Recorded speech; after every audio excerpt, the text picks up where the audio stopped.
நம்ம Ashwin sweets and snacks export பண்றதுக்கு 7373041434 மற்றும் www.ashwinsweets.com கான்டாக்ட் பண்ணுங்க. சென்னை புழல் அடுத்த லட்சுமிபுரத்தில் போதையில் தகராறு செய்த கணவர் மீது கொதிக்கும் எண்ணெயை ஊற்றிய நிலோஃபர் நிஷா என்ற பெண் கொலை முயற்சி உள்ளிட்ட 4 பிரிவுகளின் கீழ் கைது செய்யப்பட்டார்.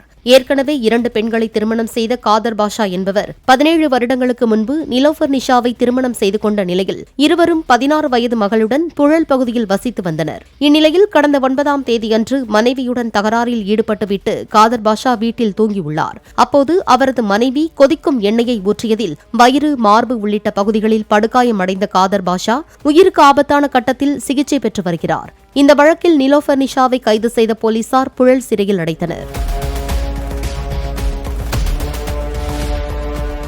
நம்ம Ashwin sweets and snacks export பண்றதுக்கு 7373041434 மற்றும் www.ashwinsweets.com கான்டாக்ட் பண்ணுங்க. பிளே ஸ்டோர் மற்றும் ஆப் ஸ்டோரில் இருந்து பாலிமர் செயலியை QR கோடு மூலம் பதிவிறக்கம் செய்யுங்கள். செய்திகளை உடனுக்குடன் பெறுங்கள்.